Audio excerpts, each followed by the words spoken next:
আজ দিল্লি সফরে যাচ্ছেন মুখ্যমন্ত্রী মমতা বন্দ্যোপাধ্যায়। শনিবার নীতি আয়োগের বৈঠকে যোগ দেবেন তিনি, আর তার আগে আজ বিকেলে দিল্লি যাত্রা মুখ্যমন্ত্রী। আর এই নিয়ে কথা বলবো সোমরাজ আমাদের প্রতিনিধির সঙ্গে। সোমরাজ, লোকসভা ভোটের পর প্রথমবার মমতা বন্দ্যোপাধ্যায়ের দিল্লি সফর, কি কি কর্মসূচি থাকছে তাঁর? মমতা বন্দ্যোপাধ্যায় দুপুরে দিল্লির জন্য রওনা দেবেন এবং আগামীকাল তৃণমূল কংগ্রেসের সাংসদদের নিয়ে তিনি বৈঠক করবেন। মূলত লোকসভা ভোটের পর এই প্রথম মমতা বন্দ্যোপাধ্যায়ের দিল্লি সফর। নিঃসন্দেহে প্রশাসনিক বা রাজনৈতিকভাবে এই সফরের গুরুত্ব রয়েছে। পাশাপাশি মমতা বন্দ্যোপাধ্যায় এই সফরেই নীতি আয়োগের বৈঠকে যোগ দেবেন।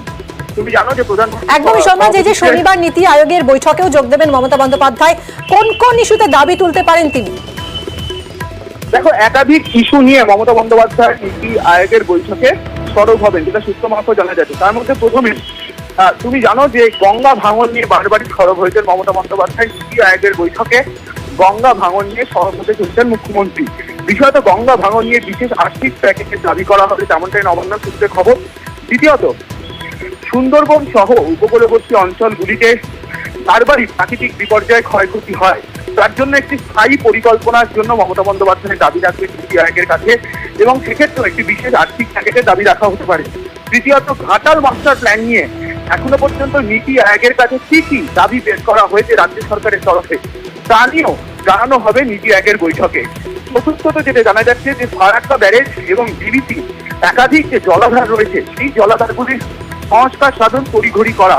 তার কারণ দীর্ঘদিন এই জলাধারগুলিতে ড্রেসিং হয় না, তা নিয়েও সরব হয়েছেন মমতা বন্দ্যোপাধ্যায়। সেই বিষয় নিয়েও একটি পরিকল্পনা তৈরির কথা রাজ্যের তরফে জানানো হবে। তার সঙ্গে বৃষ্টি হলেই ঝাড়খণ্ড থেকে জল ছাড়া হয়, ডিভিসি জল ছাড়ে, তার জন্য একটি স্থায়ী পরিকল্পনা করার কথা বলা হবে নীতি আয়োগের বৈঠকে। পঞ্চমত, যেটা জানা যাচ্ছে যে সমগ্র শিক্ষা অভিযান ও জাতীয় স্বাস্থ্য মিশন, এই দুটি প্রকল্পে কেন্দ্র টাকা বরাদ্দ করলেও তা রিলিজ করা কেন হচ্ছে না, তা নিয়েও সরব হবেন মমতা বন্দ্যোপাধ্যায়। তার সঙ্গে তুমি জানো যে দীর্ঘদিন ধরে 100 দিনের গ্রামীণ প্রকল্পের টাকা, প্রধানমন্ত্রী গ্রামীণ আবাস যোজনার টাকা কেন্দ্র বন্ধ রেখেছে, কিন্তু সম্প্রতি লোকসভা ভোটের আগে প্রধানমন্ত্রীর সঙ্গে বৈঠকে গিয়েছিলেন মুখ্যমন্ত্রী। তারপরে সচিব স্তরে বৈঠকের কথা বলা হয়। সচিব স্তরে বৈঠকের পরেও কেন টাকা ছাড়া হলো না, তা নিয়েও সরব হবেন মমতা বন্দ্যোপাধ্যায়। আর যেটা আরো গুরুত্বপূর্ণ, রাজ্য আপত্তি সত্ত্বেও বাংলাদেশের সঙ্গে গঙ্গা জলবন্টন চুক্তি কেন, তা নিয়েও সরব হবেন মমতা বন্দ্যোপাধ্যায়। এবং তিস্তা জলবন্টন চুক্তি হলে পশ্চিমবঙ্গের কি কি সমস্যা তৈরি হতে পারে, তা নিয়েও তথ্য তুলে ধরবেন মমতা বন্দ্যোপাধ্যায়। যেটা নবান্ন সূত্রে খবর, মোট 12 দফা দাবি নিয়ে নীতি আয়োগের কাছে মমতা বন্দ্যোপাধ্যায় সরব হবে। ইতিমধ্যেই নবান্নের তরফে সেই প্রস্তাবও পাঠানো হয়েছে নীতি আয়োগের কাছে বলে সঙ্গে থাকো সোমরাজ।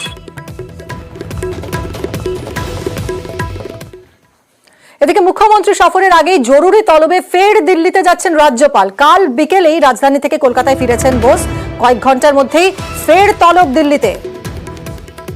সোমরাজের থেকে আরো ডিটেলে জানবো। সোমরাজ, কি কারণ গতকালই ফিরলেন, তারপরে আজ আবারও তলব, আবারও যাচ্ছেন দিল্লিতে রাজ্যপাল?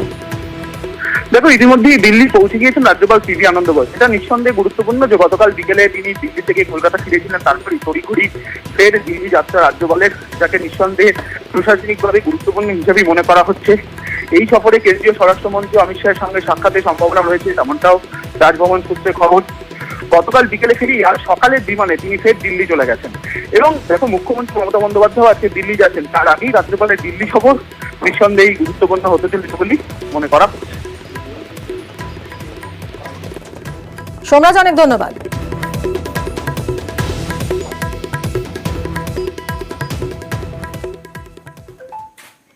এদিকে ফের রাজ্য ভাগের প্রস্তাব, প্রধানমন্ত্রীকে দেওয়া সুকান্ত মজুমদারের প্রস্তাবে বিতর্ক। উত্তর পূর্বের সঙ্গে উত্তরবঙ্গ মেশানোর প্রস্তাব সুকান্ত মজুমদারের, ঘুরপথে রাজ্য ভাগের চক্রান্তের অভিযোগ করছে তৃণমূল। উন্নয়নের জন্যই এই প্রস্তাব বলে দাবি সুকান্ত মজুমদারের। কথা বলবো মৈত্রেয়ী আমাদের প্রতিনিধির সঙ্গে। মৈত্রেয়ী, গতকাল প্রধানমন্ত্রীকে সুকান্ত মজুমদারের এই প্রস্তাবের পরপরই একেবারে বিতর্কের ঝড়, এবং তৃণমূল আবারও বিজেপির বিরুদ্ধে অভিযোগ করছে রাজ্য ভাগের চক্রান্তের। যদি উত্তর পূর্ব মন্ত্রকের অন্তর্ভুক্ত হলে কি স্ট্যাটাস হতে পারে উত্তরবঙ্গের জেলাগুলোর, কি জানা যাচ্ছে এখনো পর্যন্ত? দেখো, বিজেপির তরফ থেকে বিজেপি রাজ্য সভাপতি তথা উত্তর পূর্ব উন্নয়ন পর্ষদের প্রতিমন্ত্রী হিসাবেও সুকান্ত মজুমদার কালকে একটি প্রস্তাব প্রধানমন্ত্রীর কাছে জমা দিয়েছেন, যেখানে তিনি বলেছেন যে উত্তরবঙ্গের সঙ্গে উত্তর পূর্বের কি কি মিল রয়েছে এবং সেই মিল দেখে উত্তরবঙ্গকে উত্তর পূর্ব যে মন্ত্রক, উত্তর পূর্ব উন্নয়ন মন্ত্রক রয়েছে তার অধীনে আনার। সুকান্ত মজুমদার তার যেটা বক্তব্য যে তিনি চান যে উত্তর ভারতের উন্নয়ন হোক এবং সেই কারণেই সিদ্ধান্ত এবং সেই কারণে এই প্রস্তাব তিনি প্রধানমন্ত্রীকে জানিয়েছেন। কিন্তু এখানেই প্রশ্ন তুলছেন শাসক দলের তরফ থেকে তোলা হচ্ছে যে উত্তরবঙ্গ তো কোনো আলাদা রাজ্য নয়, ফলে সেক্ষেত্রে উত্তরবঙ্গকে ধরে এইভাবে তাকে একটি মন্ত্রকের অধীনে নিয়ে আসা, সেটা কোথাও একটা কি রাজ্য ভাগেরই সামিল এবং সেই রাজ্য ভাগেরই চেষ্টা করা হচ্ছে। যদিও রাজনৈতিকভাবে বিজেপি যেটা চেষ্টা করছিল সেটা হচ্ছে যে দুটো তাদের মূল উদ্দেশ্য রয়েছে বলেই রাজনৈতিক মহল সূত্রে বোঝা যাচ্ছে, যে এক, উত্তরবঙ্গের যে হারানো জমি সেটা পুনরুদ্ধার করার চেষ্টা এবং একই সঙ্গে যেহেতু রাজ্য বাজেটে সার্বিকভাবে তাদের তরফ থেকে রাজ্য বঞ্চিত হয়েছে বলে তৃণমূল সোচ্চার হয়েছে এবং সেখানে তৃণমূলের তরফ থেকে এই অভিযোগও তোলা হয়েছে যে 12 জন বিজেপি সাংসদ থাকা সত্ত্বেও রাজ্যের জন্য তারা কিছু আনতে পারেনি। ফলে সেখানে দাঁড়িয়ে এইটাও প্রমাণ করা যাবে যে রাজ্যের হয়ে তারা কিছু ব্যবস্থা করছেন এবং যেহেতু উত্তর পূর্বাঞ্চলের জন্য উত্তর পূর্বের বিভিন্ন রাজ্যের উন্নতিকল্পে প্রচুর টাকা বরাদ্দ করা হয়েছে, ফলে সেক্ষেত্রে যদি উত্তরবঙ্গকে এই মন্ত্রকের অধীনে নিয়ে যাওয়া হয় তাহলে সেক্ষেত্রে বেশ কিছু অনুদানের টাকা উত্তরবঙ্গের জন্য বোঝা গেছে। অনেক ধন্যবাদ মৈত্রেয়ী।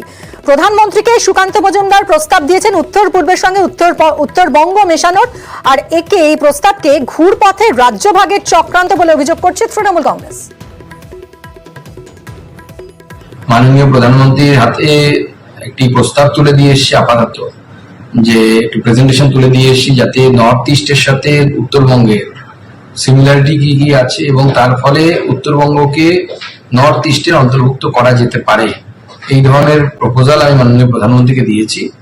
এবার মাননীয় প্রধানমন্ত্রী তার বিচার করবেন এবং আগামী দিনে যদি নর্থ ইস্টের সাথে উত্তরবঙ্গ যুক্ত হয়, উত্তরবঙ্গ পশ্চিমবঙ্গের অংশ হিসেবে নর্থ ইস্টের সাথে যদি যায়, তাহলে পরে স্বাভাবিকভাবে উত্তরবঙ্গে কেন্দ্রীয় যে প্রকল্পগুলো আছে সেই প্রকল্পের টাকা অনেক বেশি পরিমাণে পাওয়া যাবে এবং তার সাথে সাথে এই এলাকা অনুন্নত এবং এলাকার উন্নয়ন হবে এবং আমার মনে হয় রাজ্য সরকারেরও এতে বাধা থাকবে না বা রাজ্য সরকারের সহযোগিতা আমরা পাবো।